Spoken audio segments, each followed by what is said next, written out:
बोल बम जैसी जैसी बोल बम जैसी जैसी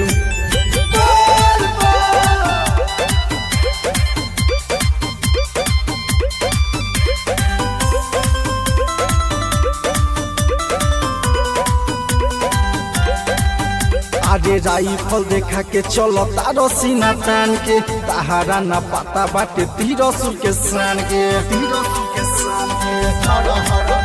आगे राइफल देखा के चलो तारो सीना तान के तहारा ना पता बाटे तीरसुर के सान के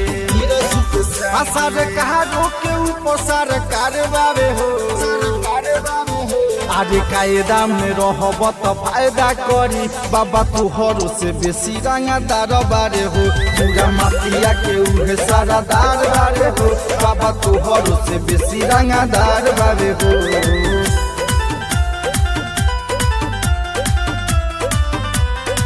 आगे तुहरा में तना तुम नई के कि चले चरागे से तुझे मरब गोली से तू तो मरी है अखिया से एक तनी में भस्म हो जाइब पूछल हनुमान साथिया से तुझे मरब गोली से तू तो मरी है अखिया से एक तनी में भस्म हो जाइब पूछल हनुमान सतिया से उ तो कालो के काल महाकाल बारे हो आगे कायदा में रहब तो फायदा करी बाबा तुहरो से बेसी रंगदार बारे हो पूरा माफिया के उहे सारा दार बारे हो बाबा तुहरो से बेसी रंगदार बारे हो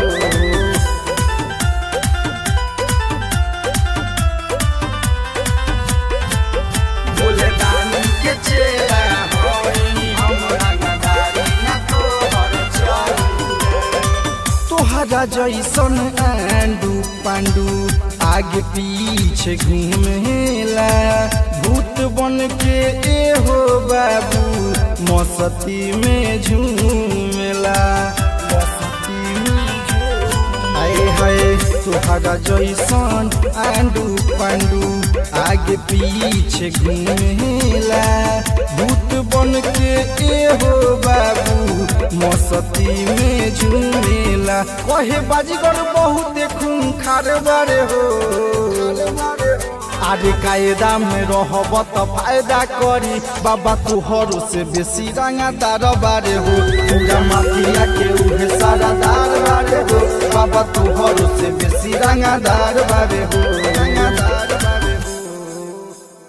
गाना कैसन लागल? गाना अच्छा लागल होई तो लाइक कर द, चैनल के सब्सक्राइब कर द और एक प्यारा सा कमेंट एकदम प्यारा अपना मन से अपना दिल से करो लोगन कमेंट बॉक्स में ताकि पढ़ के सुकून बरे। तो भाई लोग तोहनी ला एगो ऑफर बा, ई गाना पर तोहनी कमेंट करो, सबसे मस्त कमेंट जेकर होई माने 10 लोग के उनकरा हम गिफ्ट देम पर्सनली, और इंस्टाग्राम पे तोहनी रील बनावा ओकरा के हम पर्सनली गिफ्ट देम जैसे पहले देत रही। अनीश तू